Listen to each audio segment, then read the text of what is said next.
This morning, an ROV, or remote operated vehicle, from the vessel Horizon Arctic discovered the tail cone of the Titan submersible approximately 1,600 feet from the bow of the Titanic on the seafloor. The ROV subsequently found additional debris. In consultation with experts from within the Unified Command, the debris is consistent with the catastrophic loss of the pressure chamber.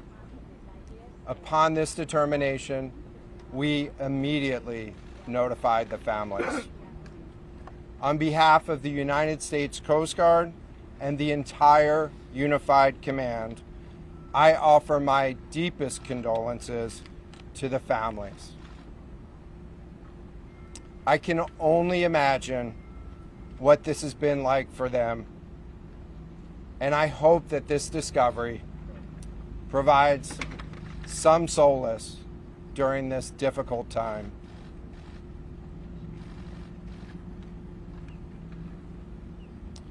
Additionally, we've been in close contact with the British and French consuls general to ensure that they are fully apprised and that their concerns are being addressed. The outpouring of support in this highly complex search operation has been robust and immensely appreciated. We are grateful for the rapid mobilization of experts on the undersea search and rescue, and we thank all of the agencies and personnel for their role in the response. We're also incredibly grateful for the full spectrum of international assistance that's been provided. The ROVs will remain on scene and continue to gather information. Again, our most heartfelt condolences go out to the loved ones of the crew. We'll now take questions. John, what other debris have you found? John, what other debris have you found? Can you talk about the delay in reporting the vessel missing and what impact that had on the recovery? This was a incredibly complex case, and we're still working to develop the details for the timeline involved with this casualty and the response. And so we'll provide that information. James Matthews from Sky News. John, what other debris have you found? And have you found any trace of those who were on? So this is an incredibly complex operating environment on the seafloor, over 2 miles beneath the surface. And so the remote operating vehicle has been searching, and it is highly capable. And we've been able to classify parts of the pressure chamber for the Titan submersible. Let me refer to one of my undersea experts here, Mr. Paul Hankin, to talk about the nature of some of the debris.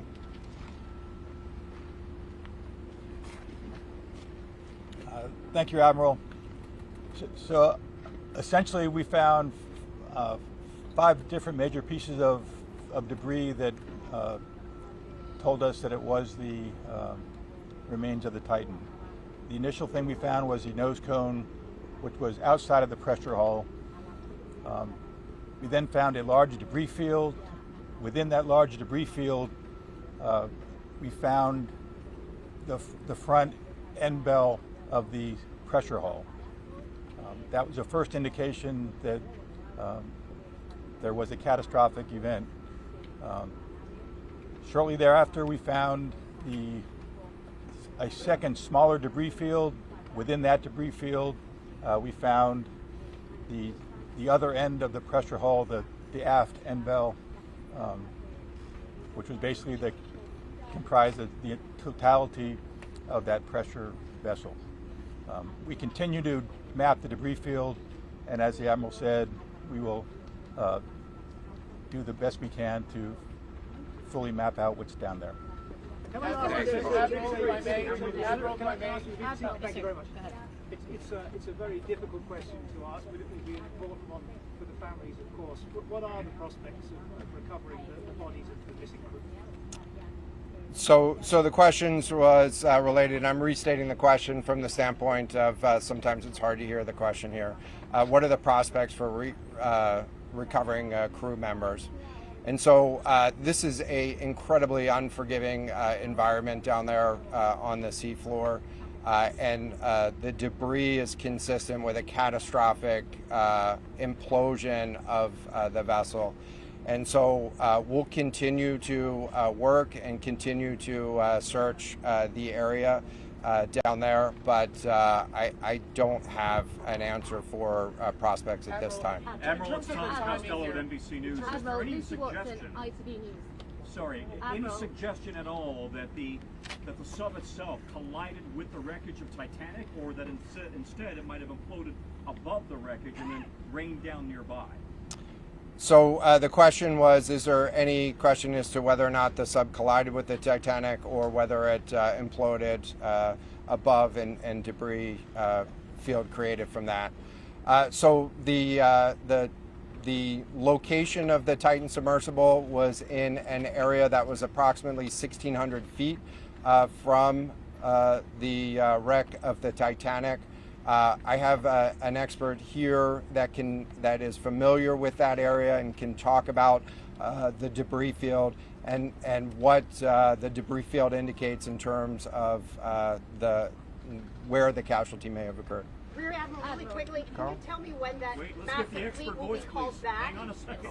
The expert voice is coming up to answer the question. Thank you, Admiral. So the question is, where does the wreck lie in relation to the Titanic? I didn't hear the Admiral's answer. I think 1,600 feet. Was that correct, Admiral? You got it. So that's off the bow of Titanic. It's in an area where there is not any debris of Titanic. It is a smooth bottom. There, to my knowledge and anything I've seen, there's no Titanic wreckage in that area. And again, 200 plus meters from the bow, and consistent with the location of last communication for an implosion in the water column. And the size of the debris field is consistent with that implosion in the water column. What would What cause would the ask a question implosion? in terms of the timing here? You say that this was a catastrophic implosion, and I know it's early on, but is it your estimation that this happened right at the moment when they lost contact, an hour and 45 minutes after their descent? So the question was about the timing of the catastrophic implosion. Right now, it is too early to tell with that.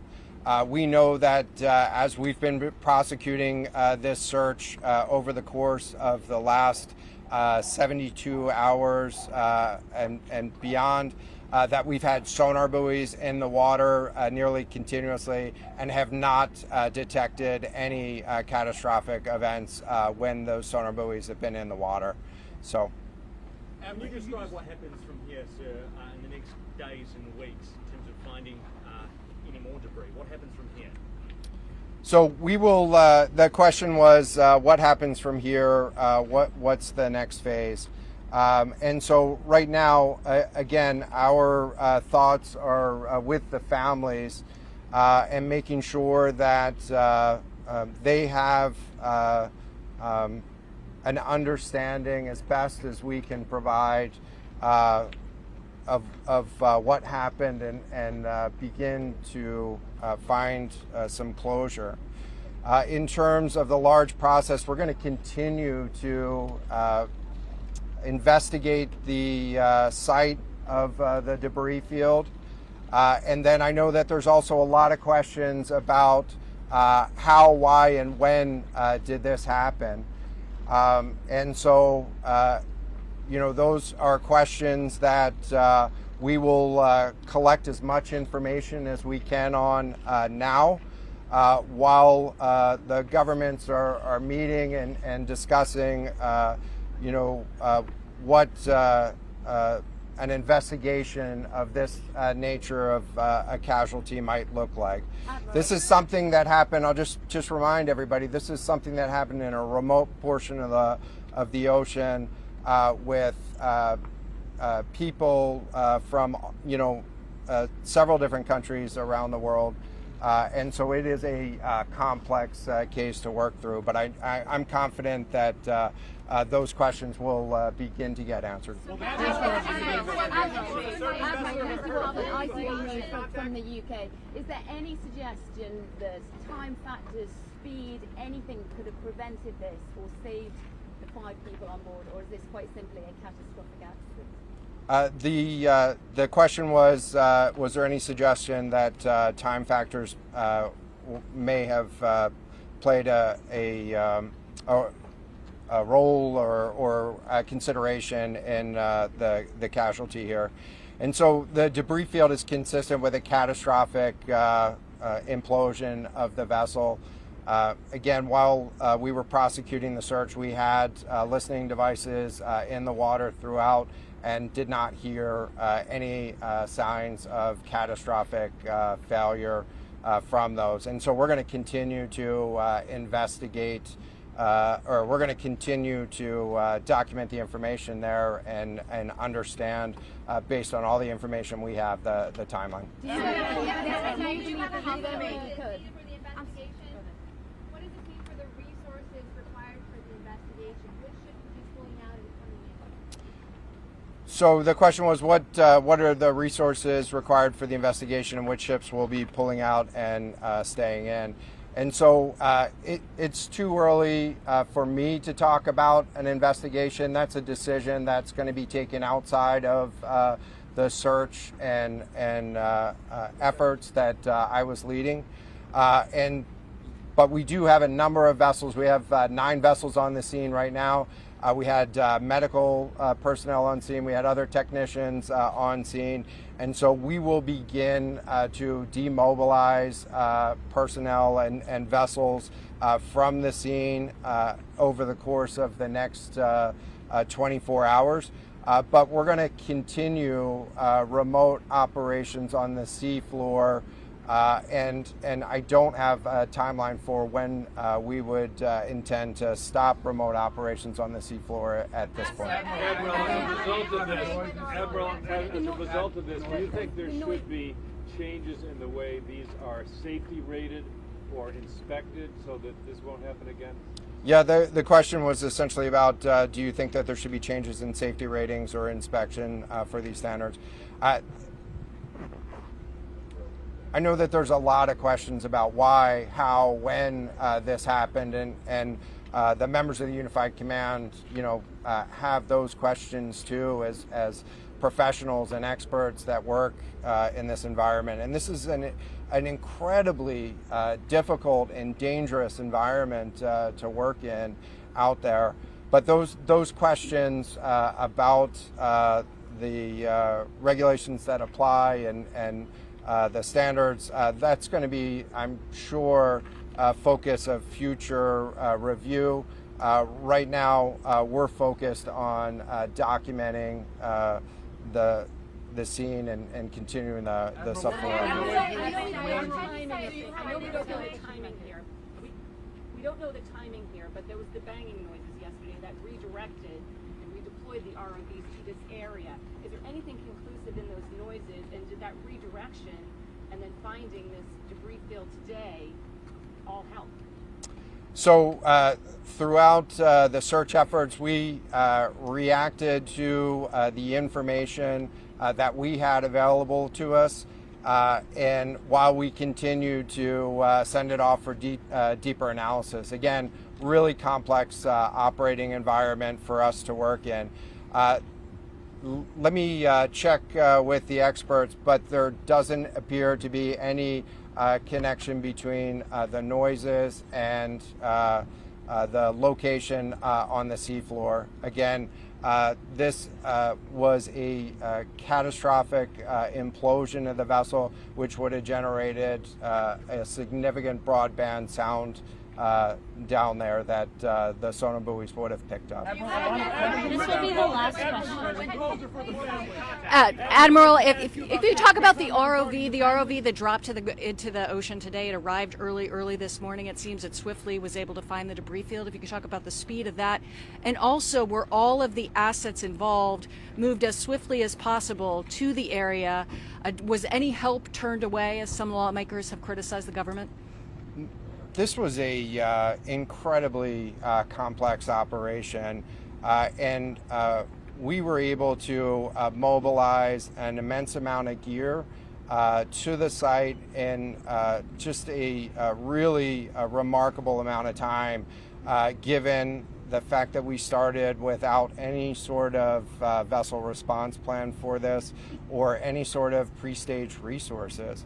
And so the equipment that was brought on site this morning that we were using was a pelagic ROV capable of operating at 6,000 meters, cameras, sonar, other articulating arms and resources on it. And it, we had to transport it here through C-17 aircraft. This is 2 aircraft that it took to get this up here. And so we've really had the right gear on site and worked as swiftly as possible to bring all of the capabilities that we had to bear to this search and rescue effort. And it was just a huge international and interagency effort to make this happen.